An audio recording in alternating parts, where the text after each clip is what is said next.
Welcome into the Take the North podcast presented by Odyssey. I am Dan Wiederer. Pleased today to be joined by a very special guest. He is longtime veteran NFL scribe, Tyler Dunne, a pal of mine for probably going on almost 20 years now. Are we really approaching that? Maybe 15. And the head writer, head editor, head everything at golongtd.com. How you doing, Tyler? Dan, it is always so good to be joined by you, man. Gosh, we're chatting and we're not even at Kilroy, so that's great. We have to make this happen more often. Yeah, you and I have spent a lot of time together at the Combine in Indianapolis. Our roots go back to the Fayetteville Observer in North Carolina. For those who don't know our history, was that 2009 that you jumped aboard on that train? 2010 had a cup of Joe down there for about 3-4 months, but it was a great 3-4 months, man. You were kind of based in Raleigh. I was down in Fayetteville.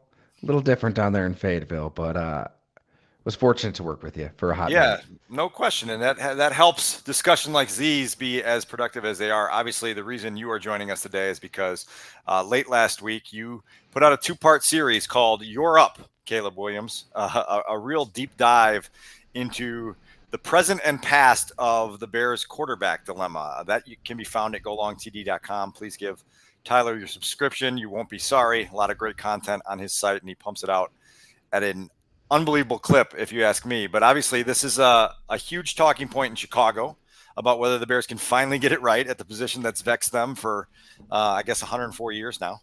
And so you took a deeper dive on what is greeting Caleb Williams and what some of the skeletons in the past are. I guess as we get started, give me your sense of what you were hoping to explore when you started down this road. I think it dates back to September, honestly, watching that Justin Fields press conference. And you had a few memorable press conferences this year, Dan. You got the boots on the ground. What a season. I don't know how you can kind of keep track of this all. Working on these 2 stories, it's like, man, I can't imagine covering this team day to day, but that was really when the light bulbs started going off, because you very rarely hear a quarterback speak so candidly. It was impressive. I love it when guys are that honest at the podium, and Justin Fields said, F it, I got to be me. I got to play my game. And it was, I don't know, I interpreted it as kind of like a public declaration. I'm going to do it my way. This isn't working. So maybe that's when I started reaching out to people. I didn't really know where a story would go. Kind of similar to the McDermott problem 3-parter that we had to go long. Started talking to ex-coaches and players as early as May and June. I don't know, for better or worse, I just try to have as many conversations as I can with people in these organizations and just see where it leads. And I think it got into October, November, December, and it was pretty clear that the Chicago Bears and Caleb Williams were on this collision course. Yeah. And to me, it's so fascinating having sat down with Mike Ditka for the Blood and Guts. Yeah. Sorry, shameless plug. That's terrible. Keep doing it. Having sat down with him at his golf course, and I wish I got him for this story. I still got to give Mike another call here. I'm wondering, what is Mike Ditka thinking? What would Dick Butkus think about a quarterback putting the lip gloss on and the pink nails with the pink phone? It's wild to me, this marriage. But, big picture, I think this is exactly what the Bears need. They need a big bang. They need to take all the quarterback rules as they know them, crinkle them up, and throw them out, because as you referenced, 104 years, something has to change. So as that collision course got closer and closer and closer, and we did a podcast together at Go Long down at the Combine, and I talked to some people at the Combine about Caleb Williams and people in the Bears organization, it just seemed like, okay, it's probably time to explore this a little more in depth and look at the past as well as the future. Yeah. So, what there's 2 things here. First of all, I've got so much ground to cover. There's no way we're going to be able to get it all in one show. But what's fascinating to me the most about the marriage between Caleb Williams and the Bears is you have an organization that has been historically poor at figuring out how to bring the best out of their quarterbacks in a way that creates sustained success. And now you have this prospect that people have been talking about for years as a guy who can come in and be the catalyst of everything you want to be as a franchise. And so now, I left rookie camp over the weekend saying to myself, like, if the Bears can't make this work, I don't think they can make anything work because they're sitting here with a golden opportunity with a gifted quarterback and a bunch surrounding him to get this thing going in the right direction. And now it's actually the mission of making sure it gets going in the right direction. And so I guess first things first, knowing what you know, hearing from who you've talked to, what do you make of Ryan Poles' decision to push his chips all in on Caleb Williams and say, yes, 100%, this is the bet worth making? Love it, because let's not forget there was. I mean, you're in the stadium, you're hearing the "We Want Fields" chants. That was real. I would love to know the percentage of Bears fans that wanted Justin Fields back as their quarterback. At least 50%, Dan? What would you say it was at that point? I wouldn't say that. And this is where this was it a loud minority? I believe that. I believe that. And in our market, it gets hard sometimes because that whatever the percentage was, they were louder than any percentage that I had ever experienced at any time in my sports writing career. You know, dating back to everything, Tobacco Road, Minnesota, Chicago. I'd never seen a contingent of supporters get that loud and that emphatic about their desires. But I don't think that it was more than half. I really don't. And I think Ryan Poles had kind of the acumen to understand that, yes, this is a very vocal and supportive group. But that can't steer me in the direction that I see as best for this franchise. So yeah, that whatever that percentage would be, it was loud. I mean, you had arguably your best player, DJ Moore, advocating for Justin Fields. I guess what's he gonna say, right? Get him out of town. He doesn't know how to read a defense. But it was real that was a possibility, and they could have traded down again. They could have taken Drake May. That's what Eric Kramer said he would have done. You know, the team's single season passing leader. They had other options, and this is a quarterback stepping into a situation unlike any in the NFL. This is, I mean, your listeners, you've probably got great grandfathers and fathers and sons who have just been long tortured at this position. So it is different in Chicago. And to take a personality like Caleb Williams, it does take some guts. I loved Caleb Williams' press conference at the Combine. I mean, you were right there. You were asking questions. I was at there the early. end. Yeah. Oh, yeah. You probably were you staking out? Did you have a tent? It was like a 6:45 a.m. arrival that morning because you needed to get, you know how those sessions go. You got to get up by that stanchion as quick as you can and make sure that you're in shouting range and vision range of the guy at the dais. But yeah, go ahead. Because to me, the question isn't necessarily, Ryan Poles taking this leap of faith for Caleb Williams. It's Caleb Williams taking the leap of faith for the Chicago Bears. You know, the rumors, the grumblings, the stake in ownership. Bob McGinn and his draft series that go along, he referenced that his Caleb Williams' dad had expressed to one team that he didn't want to play in Chicago because of the wind and the weather in an open air stadium. Like, why would I have my son play here when he can go to a dome and do his thing? So I think that stuff was real. I really do. And he's kind of navigated this all in a unique way, right? No measurements at the Combine and no drills, obviously, and no medicals. Initially, is he even going to visit with the Bears? Does he even want to meet with the Bears? So when he said at that press conference at the end, you might have even asked a question, Dan, like, what are you hoping to get out of your meeting with the Bears when you sit down with this team? He said, like, do you want to win? Yeah. And it was a simple statement, more of a statement than a question. Like, the Bears had to prove to Caleb Williams that it's going to be different than how they navigated this position for years and years and years, an eternity. So at some point, I guess he felt comfortable about this situation because he could have pulled an Eli Manning. He could have done something. I give Ryan Poles credit for essentially saying, look, man, I've been here for 2 years. Like, don't hold me accountable for the 102 years that preceded my arrival here. I can only be accountable for what I've done in this organization and what I'm hoping to do in the future. Kevin Warren, the team president's been here just a little more than a year now. So they've had leadership changes where those guys, they're not, as we've talked about many times on this podcast, they're not immune to the history. You don't just get to detach yourself from that, but you also have the open door to go prove who you are as executives and who you are as visionaries. And the Bears, I think, proved that to Caleb Williams. I want to get back to Caleb. I guess we'll stay here for 1 second because, well, first of all, if he doesn't want to play outdoors, then he shouldn't have spent his entire childhood idolizing Aaron Rodgers, who played in Green Bay as a starter for 15 years. And the Bears, hopefully, if all goes according to plan, will have a domed stadium, a closed roof stadium somewhere, whether it's Arlington Heights or the city of Chicago, by the time Caleb Williams hits his second contract. So bear with us for 3-4 years, and then we'll see where we can put you in a stadium. But Maybe a few more prayers from the pastor at that setting, right? Praying for wins and praying for quarterbacks. That was a scene. We'll pray for everything here. Trust me. It's been 1988 was the last time the Bears had 3 consecutive winning seasons. So prayer is an understandable. I don't know if it's a defense mechanism or whatever you want to call it, just a default setting for the people in Chicago. You mentioned Eric Kramer. One of his worries is one that's been vocalized by people around the league. It's how does Caleb Williams take this superpower that he has, which is the ability to make plays off script, the ability to extend plays, the ability to kill a defense when they are forced to play a play much longer than they wanted to play a play. And the questions inside the league are, how can you lean into that superpower? And how can you do that on a high level without becoming over reliant on it, where it becomes a crutch and it prevents you from being what this league requires? It's something that Justin Fields didn't master, the ability to play from inside the pocket at a efficient and consistent level week after week after week after week after week.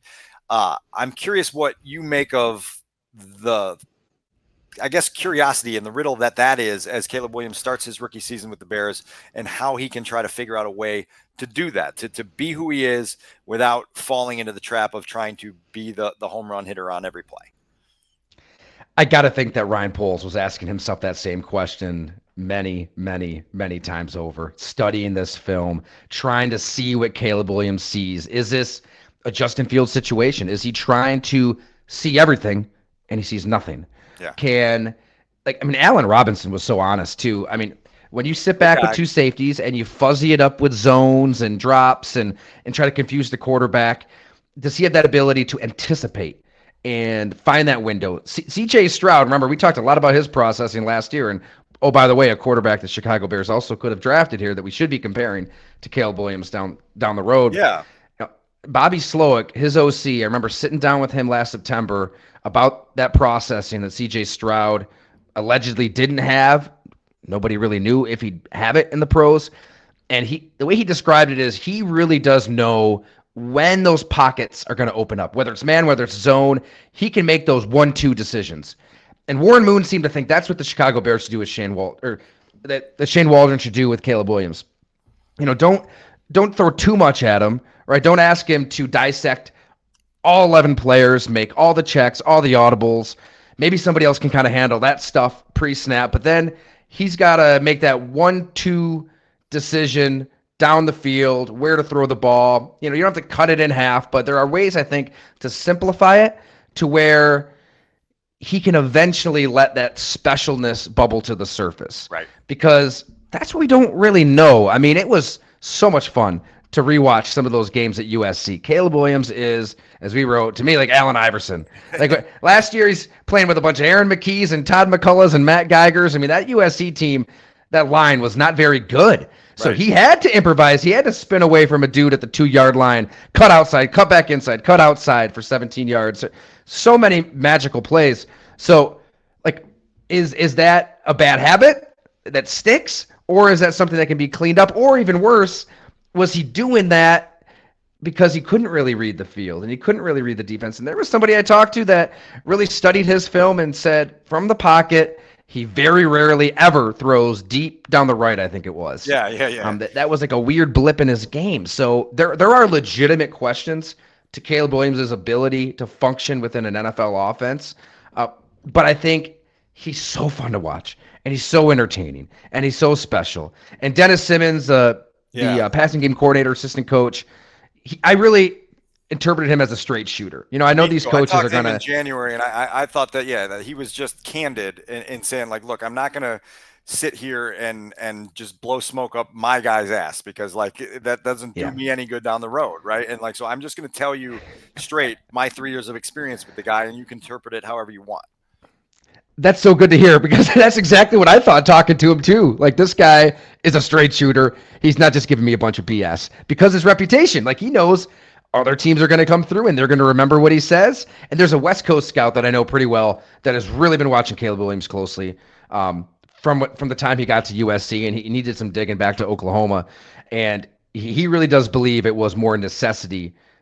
That's why Caleb Williams was running around like crazy, making all of these plays. He can operate within the pocket. And I thought his pro day was, a sign of self-awareness, right? It was pretty boring. It was blah. You didn't see Zach Wilson moonshots or Kyle Right. Bowler on his knee at the 50-yard line, but I think he kind of knows that you got to win death by a million paper cuts in this Right. league. I mean, Patrick Mahomes, kind of a game manager through their Super Bowl run. The last 2 years, really.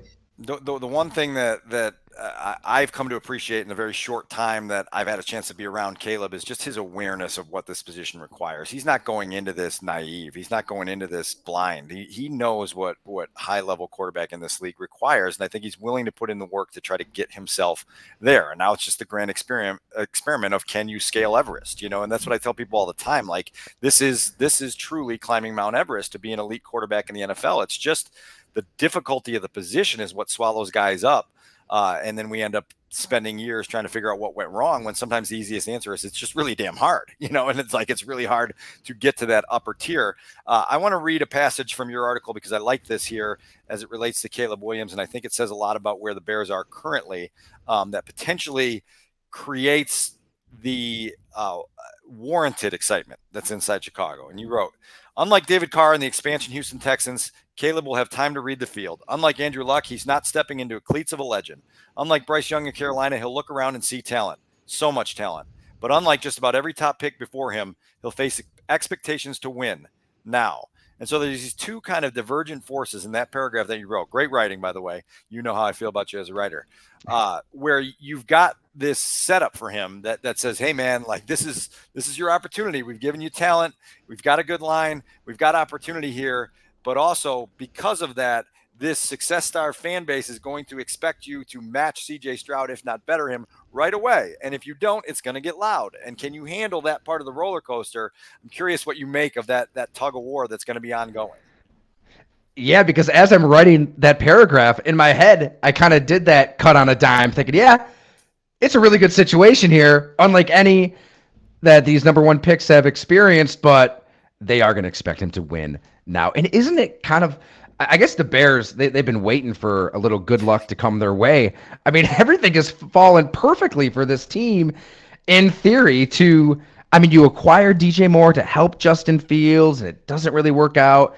And meanwhile, in Carolina, Frank Reich, Yeah. I was told from people in that organization, very high in that organization, about as bland of an offense as you can draw up. They put so much on Bryce Young's plate pre-snap. I mean, he's setting protections. He's handling so much that C.J. Stroud doesn't have to worry about in Houston. But then it's the play is called.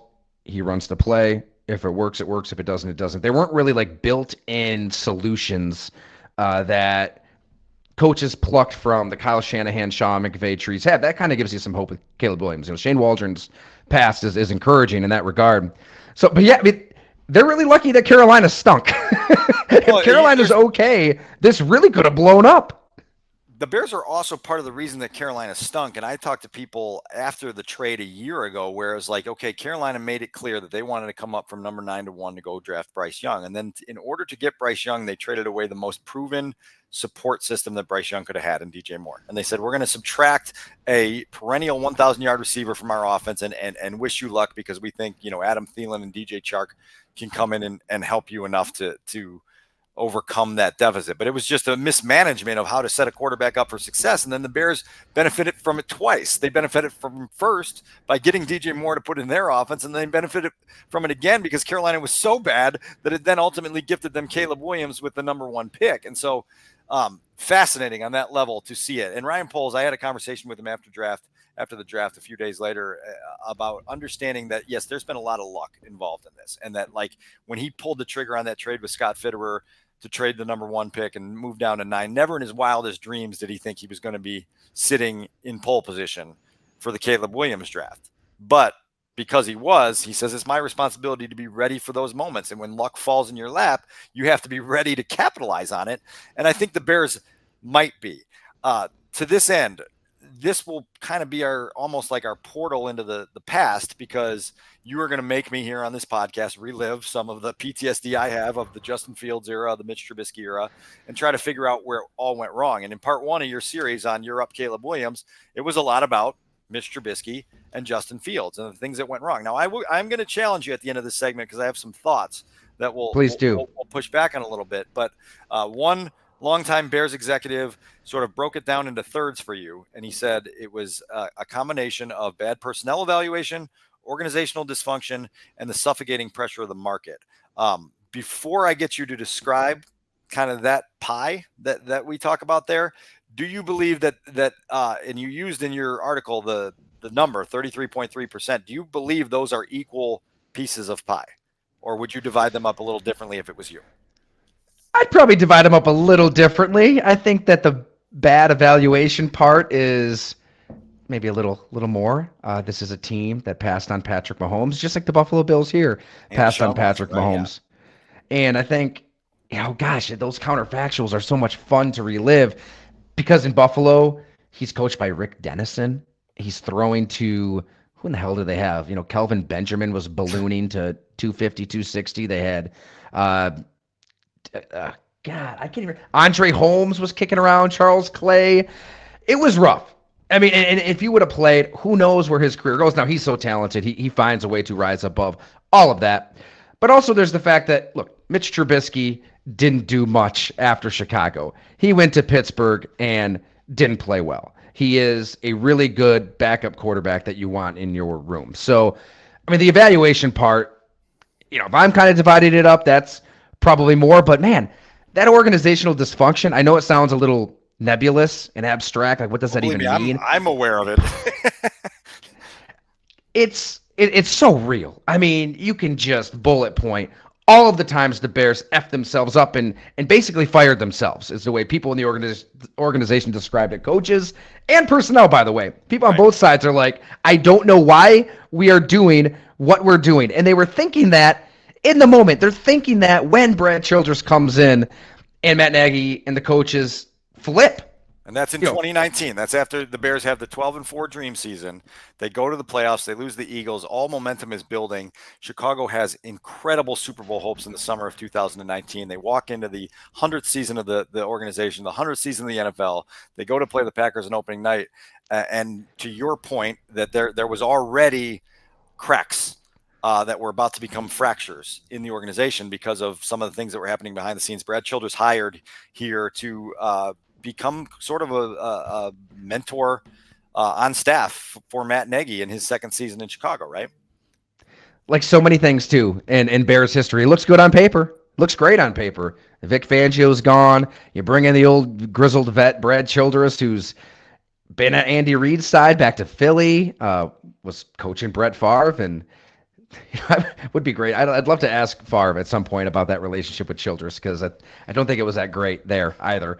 And then he gets to Kansas City, and the Bears kind of knew when they brought in Childress that something was up in Kansas City, that he was politicking behind the scenes. And if Andy Reid is willing to let him leave the building, that's pretty telling for how close they've been for a number of years. So in theory, though, Matt Nagy is trying to find somebody who is going to keep him honest, point out his blind spots, maybe tell him when he's doing something wrong, needs to do something different, all of that.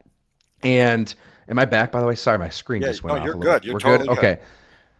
So I get it. In a sense, this is a father figure of a coach to him. But, man, I think this is also the nature of the NFL beast. The offseason is so long. From January to August, so much changed. Right out of that Eagles loss, right out of the double doink, maybe like a half hour after that game, you've got Matt Nagy telling Ryan Pace he believes in Mitch Trubisky. And then you have the February meetings where the coaching staff is higher on Mitch Trubisky than the personnel staff that drafted him. Remember, the coaches came in to this situation. That's another problem in Chicago, right? It's always somebody inheriting somebody else. So, that's a big one. But that was telling. I mean, and then in comes Childress, and I think that Mitch Trubisky knew something was up very, very early. I'm sure you covered these games, but it would have been first of all, I should backtrack. I'm sorry. Training camp, some pretty mundane practices to people on site. Didn't really seem like anything good, anything really bad. And Nagy is losing his mind. I mean, behind the scenes, and very unhappy. Let me tell you this, because the moment, and I was kind of the first into the driver's seat of the car of like, you would have been there. Yeah. Well, for Mitch. And I do vividly remember, I've talked about this with Rich Campbell, who was on the beat at the time, that there was a really ordinary practice in Bourbonnais that the late segments of the team drills were going haywire. The defense was dominating. But remember, this is a really good defense at the time, and you're thinking, okay, well, maybe they're just really good. And the next day, there was another bumpy practice, and Matt came to do his post-practice media session. And there were some very innocuous questions, not about the quarterback, not about anything in particular, that he was answering with just a discernible edge. You could tell he was like, like he was tense, and that like things were not going according to vision. And I just remember making a mental note of that and being like, yeah, like my eyes are telling me something, and Matt's body language is confirming it here, that this thing right now is getting a little rickety in terms of the way the offense is progressing and the way Mitch is going through it. And I started writing like, the eye test isn't being passed here. And I was getting killed because, again, there were Super Bowl hopes in this town. Like, what do you mean you're a hater? And the Trubisky truthers, as they were called in Chicago, started coming out and shooting. I just said, there's just something to keep an eye on, and this lasted into the first month of the regular season. Even though, as you mentioned in your article, the Bears started 3-1, there was some ugliness to the offense in those first 4 games of the season, that you knew that this wasn't the path that had been advertised back in the spring and summer. That's fascinating. And that definitely aligns with what I was hearing behind the scenes and the head coach losing faith fast. Remember, he's got Childress in his ear. He's got Childress showing these test scores, these personality test scores that Chicago didn't even use, trying to show other people in the building, this is bringing to life what you're seeing on film. And look, maybe Brad Childress deserves a pat on the back. He pointed this all out ahead of time, and he saved some anguish. I'm just saying. Sorry, go ahead, Dan. No, finish that, and then I'll challenge you there. Sure, but I think that the quarterback lost his confidence at a point that it shouldn't even come close to losing his confidence. Like, you're just 12-4. He just threw for 300 yards against the defending champs. That throw to Allen Robinson to set up that field goal, one of the best throws you're going to see in the playoffs. And in the clutch, moment. Yeah, in the clutch, right? Confident. He gets drilled on the play. If it's a hair off, it's picked. He throws it to the back inside shoulder.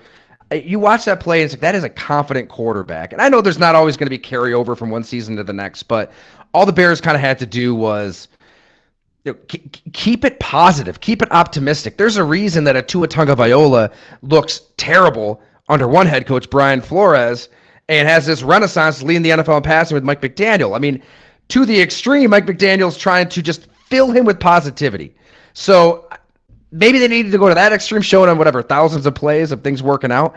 But at some point, earlier than it really needed to, he started losing confidence, and people close to the quarterback could tell he was starting to lose confidence early. I think it was in Vegas when he was hurt, and so he had a little time to kind of reflect on the situation at large, and he knew something was up. He knew the coaches were losing faith in him, and the Bears, to their credit, they had psychologists and mental coaches. They had all kinds of resources to try to help Mitch Trubisky get that confidence back, and they don't really think he ever did. So he's got football fundamental flaws. I mean, the processing stuff we could talk about with Justin Fields does apply to Trubisky. If it's zone, if it's fuzzied up, he'd struggle. If it's man, like the Lions would play him, he'd tear it up. So that conversation is real. But since he can't just slip into a time machine, go back to 2017 and draft Patrick Mahomes, it kind of behooves everybody. Get the absolute most that you can out of the quarterback you have. At least that season, right? At least 2019, fresh off 12-4. Part of my diagnosis of Mitch and why he wasn't able to sustain the momentum that 2018 had provided is married up with what you're saying there, is that he started the 2019 season struggling. And then he started struggling with struggling, is how I've phrased it regularly. And once you start struggling with struggling, you start pressing. And then all of a sudden it gets out of whack and you can't really get it back. You mentioned they go to London, they lose to the Raiders with Chase Daniel as a quarterback. They have their bye week, they come back, and he plays 2 of the worst games of his Bears career. Loses at home to the Saints without Drew Brees and Alvin Kamara. The next week loses at home again to a banged up Chargers team with a fourth quarter full of quarterback bloopers that would make your head spin. And you just go, okay, we missed a field goal to lose this game at the end. But that's an absolute must-have game that good quarterbacks win. And so that the struggle and the struggling with struggling became a thing that just snowballed, and they couldn't quite get out of that. And so you're reporting kind of married up with that. With Childress, you sort of referenced it yourself there. But one of the things I wanted to ask is, the executive you talked to said Brad Childress came in and poisoned the building. On the flip side of that, playing devil's advocate here, if you look at what Mitch has done in Buffalo, Pittsburgh, and now back to Buffalo, did Brad Childress have the most sober lens on who Mitch Trubisky was as a quarterback? That would be my question to that. He might have. I'm definitely open to that.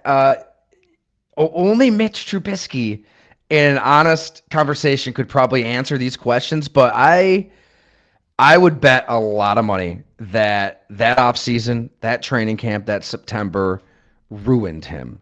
And he never got it back. He was done. His confidence was shot. And I'm not going to sit here and, treat your listeners like they're babies. I mean, we all have eyes. We all saw Mitch Trubisky's flaws. Like, he wouldn't have been a perennial Pro Bowler. But there was a formula there. He had some success. Maybe there was a window for the Bears to compete for another Super Bowl. So yeah, I get that counter argument that maybe Brad Childers simply pointed out what was a cold hard fact, that this guy is only going to take you so far. I just think it's nuts to bring in that loud, that opinionated, that negative of a voice in the middle of the offseason, May. And it just kind of spreads like wildfire in the building, and he has that kind of influence to kind of flip coaches, and then it gets to the quarterback, because who's the first person to know that the Chicago Bears or any team is losing belief in the quarterback? It's the quarterback. It's Mr. Trubisky. It just seems so needless, so unnecessary when you had a good thing going, and he's a really likable guy. I think that leadership wise, he almost maybe tried too hard to be the best possible leader he could be. And to bring it back to Caleb Williams, I think it just comes a little more natural to Caleb Williams. I don't think he needs to, study up on the captain class, Sam Walker, and really study Tim Duncan and the way he's interacting with those Spurs teammates. So, what I've been told is Caleb Williams is just emotionally intelligent, authentic, unlike a Justin Fields, and just has real one-on-one conversations with guys behind the scenes. So, in that regard, I think that it's a good sign that Caleb Williams will be able to handle whatever's thrown at him early, because maybe Mitch Trubisky should have just been able to power through all that, right? Like, maybe he should have just said, all right, I don't care about this Brad Childers and I'm going to go out there and ball out and do my thing.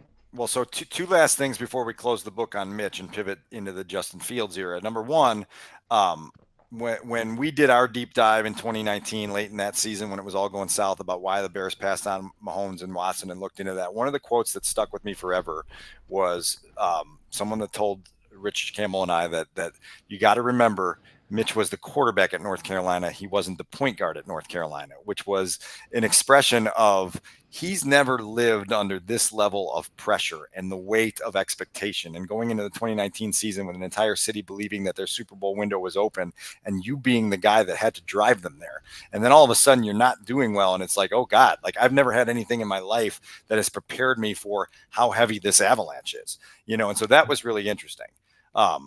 The other part of this is I will say this, because I've obviously been justifiably hard on Mitch throughout his time as a Bear. The one thing he doesn't get enough credit for, and every single person that was in the organization in 2020 will go to their dying breath with profound respect for how he handled himself all the way until he left the organization, in the fact that you come in, you were set up to be replaced in 2020 by Nick Foles. You are eventually replaced by Nick Foles. Eventually, circumstance and everything else pushes you in a direction where you have to take back over late in the season. And to Mitch's credit, he led a late season surge. As much of a mirage as it was, the Bears made the playoffs that season, and they got in the playoffs at 8-8, and they got on a little run in December, and they pushed themselves through. And the amount of selflessness and grit that it required Mitch Trubisky to summon to rally that team in those moments, I think is something that everybody, and you talked to Allen Robinson, I'm sure he has a similar sentiment, that there was just a respect factor that even people in that building that thought, man, this guy is just not any good as a quarterback, will tell you that was an unbelievably admirable and courageous push that he had at the end of his Bears time. Man, I'm so glad you brought that up, Dan, because Allen Robinson has every reason to throw a guy like Mitch Trubisky under the bus, or subtly or just objectively, loudly. And he pointed to that too. I mean, he really thinks this is somebody who went through hell, who went through a lot, changes in offense, and people around him losing belief, and for them to kind of catch fire at the end does say a lot about Trubisky. And I feel like maybe that's kind of a point that hasn't been discussed enough. Is that 2020 season? And Allen Robinson made this point. They were really trying to run two offenses at once as early as training camp, and you're at those practices. He said they'd go up to the line of scrimmage, and Nick Foles is checking the stuff, trying to change plays, and the rest of the guys are running Bill Lazor's offense, and it was kind of this Lazor Nagy mix blend. I mean, it was so counterproductive to bring in an offensive coordinator, get the best out of Trubisky. In theory, maybe a little. It's a faster offense, right? Get the ball out, spit it out, and Nagy's offense, which is West Coast, changing plays for Nick Foles, and that's what Foles came in to run. So one nugget of, I think, important context on that level is you have to remember the year we're talking about. We're talking about 2020. We're talking about a pandemic where there were no OTAs, there were no mini camp. Training camp didn't start until early August. And so all of a sudden, we're all kind of navigating like, are we even going to play football? Yes, the NFL is going to do it. Okay, we can't practice. When we do practice, some days are going to be canceled because 5 guys just tested positive in the trailers over there. And so it was the most disjointed preseason in the history of the NFL. There was no time to iron things out. Nick Foles is traded for in March when everyone is thinking, okay, we're going to go distance ourselves for 2 weeks and we're going to be back to real life here. And by the time we get to August, we're like, oh crap, like this isn't real life at all. And so we're trying to navigate this. And the Bears, on a football sense, are dealing with all of that and trying to figure out how do we get this offense ready to play meaningful football in front of 0 fans in stadiums at a time where we don't have time to work through any of these things. We can meet over Zoom, we can talk about it, but in terms of quarterbacks developing timing and rhythm on the field, there's not an opportunity to do that. And so that was, I think it's a factor that I think we all forget sometimes when we talk about the 2020 season, just how insane that was and how abnormal and disruptive. And nobody's given forgiveness for it because everybody played in the same arena. But there were a lot of factors at play that, particularly for an organization like the Bears that were in a weird state of flux, it did not help stabilize anything. No. Such a good point. I hadn't really thought about that. We're working on this all. COVID is so buried in the back of my brain. I'm trying to forget the insanity that the world went through. That had to have been a factor. That does kind of throw a wrench into everything, right? It's like, you got personnel. They're really not jacked up about Nick Foles coming in, but you want to give the head coach somebody that he might believe in and could run the stuff he wants to run. And this is after you brought in Bill Lazor, and this pandemic's ripping through the country. A lot of weird times. A lot of very weird Chicago times. Bears. So we don't need to revisit the pandemic, but we do need to revisit some of the Justin Fields era, which is a 3-season run that just ended almost 2 months ago to the day right now when the Bears traded him to Pittsburgh. Ironically, to the same place where Mitch Trubisky tried to revive his career as a starter. Justin's going to try to get in there at some point. But mistake one, I think we're in agreement that it's letting a regime and a coaching staff that's on thin ice not only go out and pick a quarterback, but trade up where you have to give up the next year's one to get him. And there's no promise that the general manager and the coach and the coordinator and the play caller and everybody else that's around you is even going to be here for your second season. And the Bears said, you know what? Go ahead and do that. Why not? Let's give it a run. Insane. Yeah, there's the organizational dysfunction. That does make you think, oh yeah, maybe that 33.3%. There's some substance to it because you just don't see that out of well-run organizations. And absence of leadership. I mean, that's what it is in 3 words: absence of leadership. Completely. It's like, man, if you don't believe in these guys, get rid of them. Get rid of them in January. But don't put credence into that run to 8-8, right? I mean, because also the quarterback who went on that run is a quarterback that you were booting out the door. It just doesn't make any sense at all. So, yeah, I always compare the Bears to the Packers, Dan, and it's not having an owner. There you go, right? I think that helps so much when Ron Wolf or Ted Thompson or Brian Gutekunst can really be the one in charge. And it's not just the Bears. There's so many teams across the NFL. These owners never really have to speak publicly, so they seem like these invisible, far-off figures that don't really do anything. So many of them are so involved. And what are you going to do as the GM? You're going to do whatever the owner says. And they just The best apparatus a team can have is an owner willing to spend and willing to get the hell out of the way and letting the GM and the head coach do their thing. So if the owner is going to try to do this half pregnant situation of, yeah, you guys can stick around for a year, but your mandate is to get a quarterback, and they make the pitch for Russ Wilson and they do all this stuff, and eventually they do draft. That's a major reason that this team is just stuck in this awful cycle. So I've talked with people on this staff, as you have, and I know there's overlap because I read quotes in your story and I go, boy, that sounds strikingly familiar to things that have come out of people I've talked to. And obviously the plan going into 2021 was to redshirt Justin. It was to use Andy Dalton to at least make a run at a wild card berth at a minimum, right? To get yourself in that 9-10 win zone and try to figure it out. And then you buy yourself time to then develop the quarterback. Well, there's obviously the bone bruise that Andy suffers in the second quarter of week 2. And all of a sudden you are forced to turn to a rookie quarterback that no one in the building believed was ready to play. And that's, I think, one of the things that gets lost is that, like, the Bears weren't starting Andy Dalton out of some resistance to play Justin Fields. It was an acknowledgement that Justin Fields isn't ready to save our jobs, and we need a quarterback to go save our jobs. And so that's the ripple effect of what we just talking about is allowing a front office and a coaching staff to go out and pick a quarterback when you're on thin ice, because now you have the win now pressure, right? And the win now pressure forces you to say, like, no, we can't let this kid learn on the job here, because we've got to win 8 or 9 games to still be here next year. You know, we like living in our houses here in the Chicago suburbs. We want to stay past January, and yet it doesn't work out because you have one twist in the, in the injury situation with Andy Dalton, and all of a sudden Justin's hung out, in a situation where he's not ready for it, and his rookie season for a lot of, purposes is a bit of a waste. Totally. Yeah, it was in Matt Nagy's head, I think. He was recreating what he had in Kansas City. 100%. He was there in KC for Alex Smith and Patrick Mahomes and Andy Reid, and saw the value in a veteran who's done it in the same room as an incredibly raw quarterback who needs time, which is admirable. More teams should seek that situation. Such a luxury if you can find it. But it's so rare because everyone thinks they've got it set up until the timeline starts ticking really, really loud.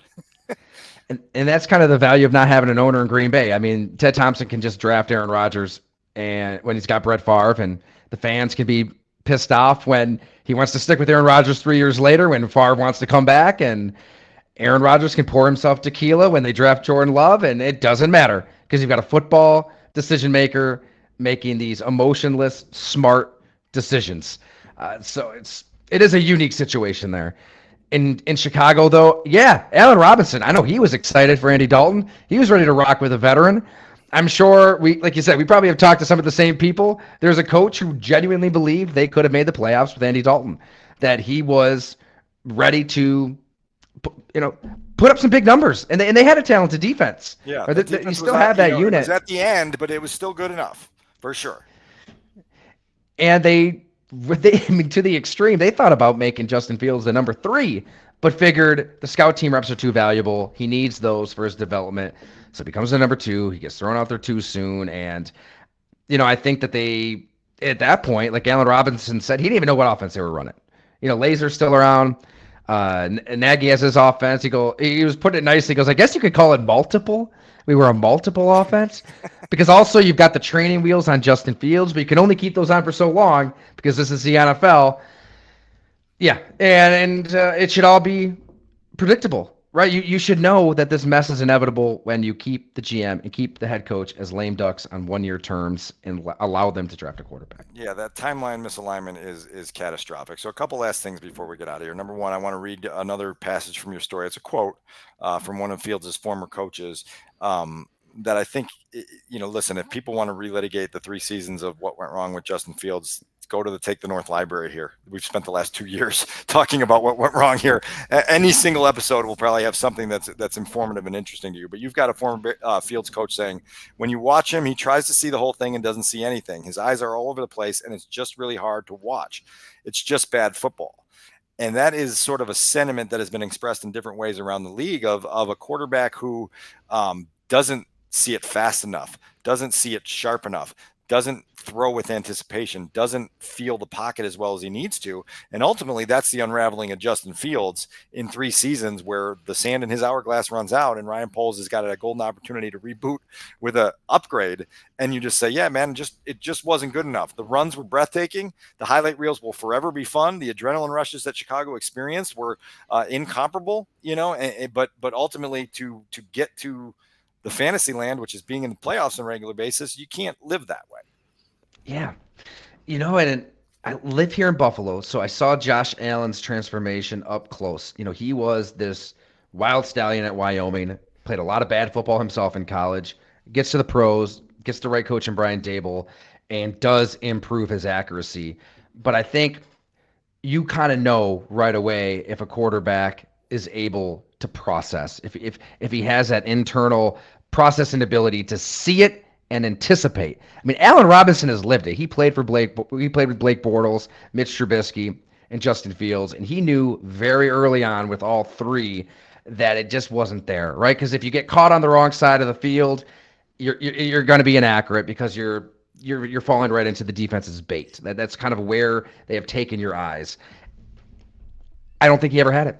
Just Justin Fields, and I don't think anything they did around him was going to change it. Maybe he sits for a year and he develops and he's a little better, but he was always going to fall back on that athleticism and his legs. And it's fun. Man, we've all taken the bait. You can go back on our podcast as well and hear me and Jim Monis raving about Justin Fields in 2022, I'm sure. Because, man, that kind of athlete at that position is rare, but it's not going to last.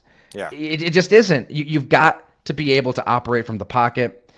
Now he gets with the right coordinator, the right team. He's sitting behind Russ Wilson. Maybe this is an offense that is conducive to his game. A lot of boots, a lot of movement stuff. I mean, he might not even play anytime soon unless it's at kick returner, right? According to Jalen Warren.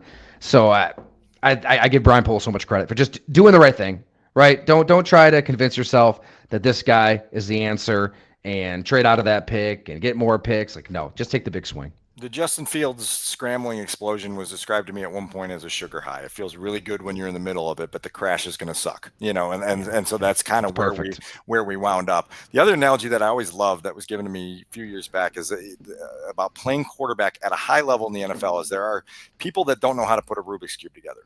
There are people that know how to solve a Rubik's Cube, and then there are people that know how to solve a Rubik's Cube in like 14 seconds and they win world championships. And playing quarterback at the highest level in the NFL is the latter. It's solving the Rubik's Cube in 14 seconds and doing it where everybody else goes, holy crap, what just happened there? I think Justin Fields was a guy that was capable of solving the Rubik's Cube, wasn't capable of solving the Rubik's Cube as a world champion.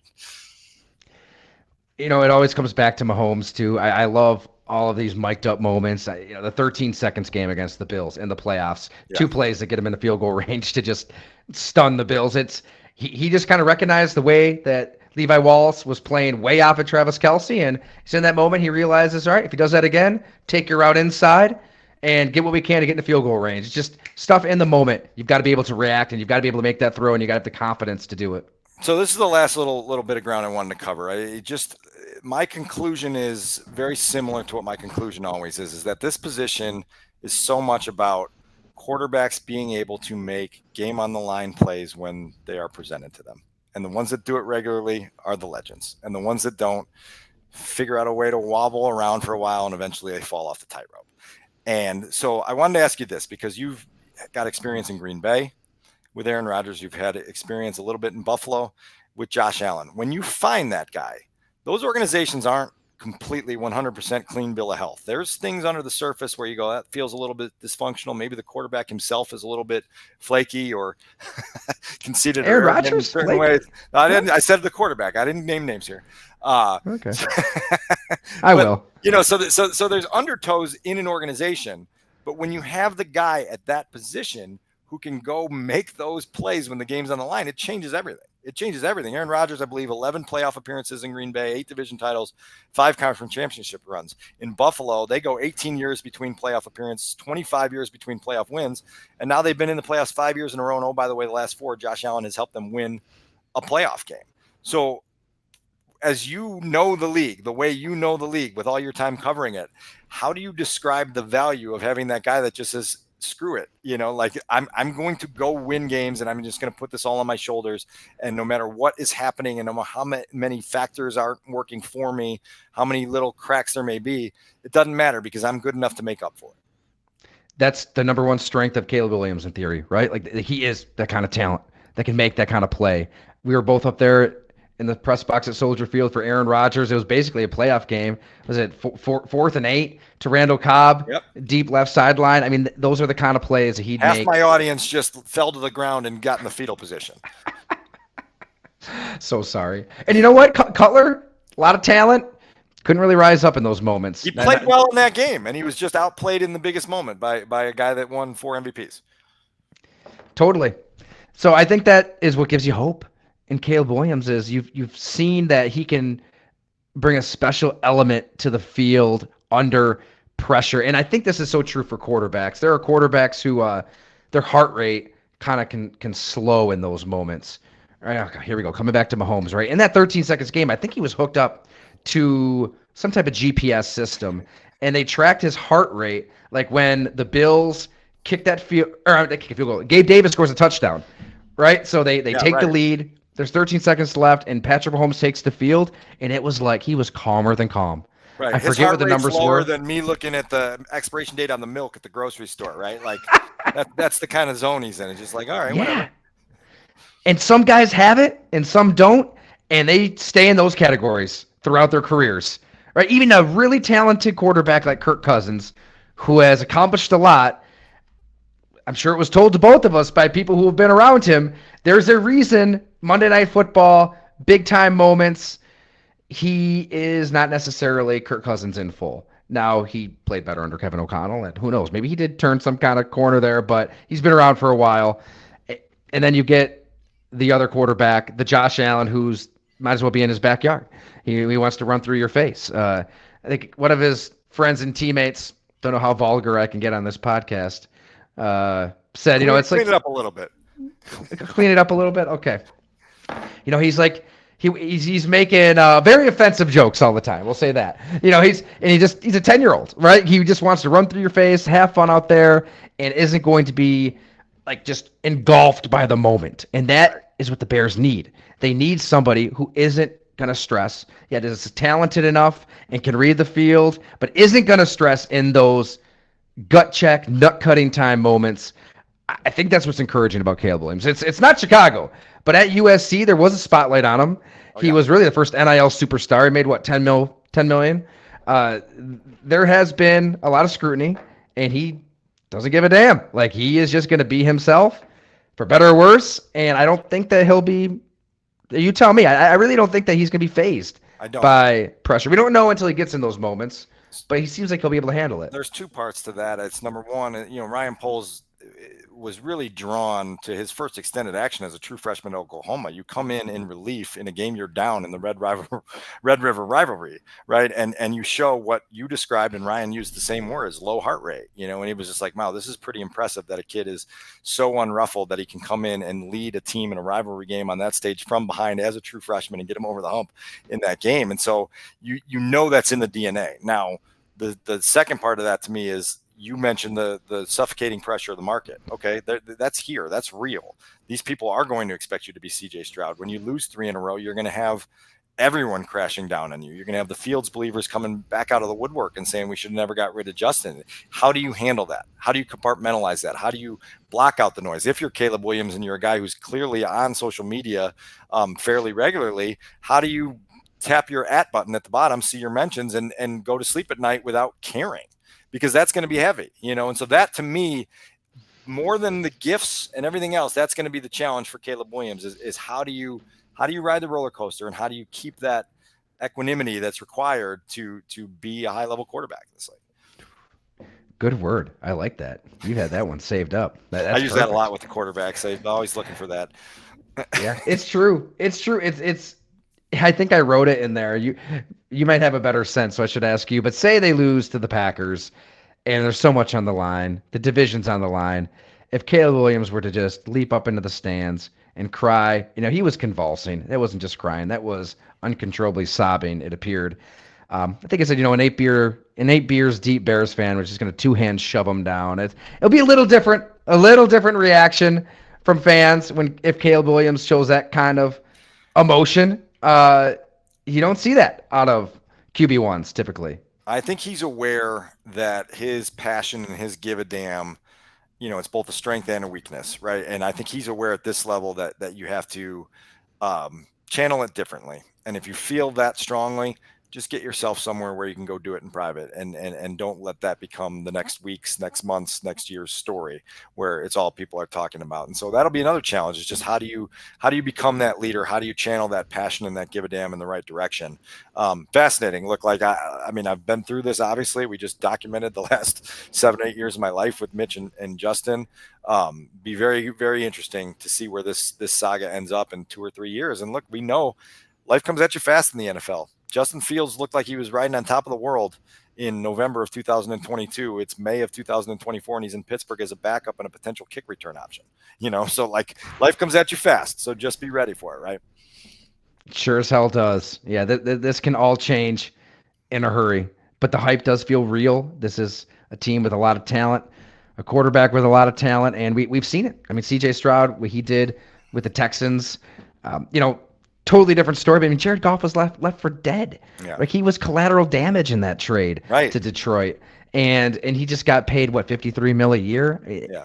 The story can change fast in the NFL. And you get the pen and you get to write that story. All right. So I've kept you a lot longer than I planned to. That's a trend with me. I'm going to work on that. That's on my scouting report. Before we get out of here, tell our audience where they can get all of your work. GoLongTD.com is the website. The Go Long podcast, also a must listen. What am I missing? Give everybody the scoop and make sure they know where to get You're Up, Caleb Williams, the 2-part series on the Bears quarterback saga. Oh, man, I appreciate it. I'd talk to you for another hour. This is great. Just selfishly, good to hang out with you, Dan. But yeah, golongtd.com, $8 a month, $50 a year. You can get the 2-parter on Caleb Williams, and that's the goal at the site, right? Like, just try to lift up that curtain and take fans beyond a press conference, humanize the game with these player profiles, and just try to have a nose for a fresh original story that's worth somebody not just paying that $8 or paying $50, but time is valuable, right? Like, we have all of our schedules mapped out by the hour in whatever professions we have. So I know if you're going to take the time to hit pause on that all and read a story, it should be worth that valuable time. So that's kind of how I always think with these deeper dives. But I can't thank Bears fans enough. A lot of subscribers have joined this past week, and it's been awesome to welcome them to Go Long. Also, when you're a paid subscriber, we do happy hours with former players. Let me know who you want to have on. There was a Bears fan a couple years ago that wanted to hang out with Olin Kreutz, and you got him he was all about it. Yeah, he came on. He was great. So, yeah, it's just a cool chance to kind of give you the opportunity to ask a player anything you'd like. I mean, Alex Green was on last night, Packers running back, reliving the night that he almost took his life. So you never know what you're going to get on those happy hours. The Bears are truly relevant again, so I don't think this is going to be the last time you're writing about them for a while. You're always provide worthwhile stuff. The subscription is well worth it. As somebody that was very eager to see you break into the business as a youngster in Fayetteville, North Carolina back in the day, I'm happy for all your success. I love your ambition, your drive. Everything is going well, and so our audience needs to go jump on this train because it's a good train to be on. Dude, thanks so much. Well, Dan, I want to blow smoke up your as well. Everybody should read. That's why I had you stuff. on. That's why I had you on. It was an agreement that at the end you would just blow smoke in my butt for a couple minutes. That's what the people want. Just us kissing up to each other. But no, everybody read Dan's stuff. It is unbelievable. I've been reading you forever, man. I'm better just for taking in your feature stories. That's a nice lie. I'll send you the check when this all ends. That's Tyler Dunne. I'm Dan Wiederer. This is the Take the North podcast. We'll have more for you later in the week. The NFL schedule is out on Wednesday. We still got some rookie camp stuff to run down. David Haugh will be back on Wednesday. Again, for Tyler Dunne, I'm Dan Wiederer. Thanks for joining us. Great talk. We'll see you out there.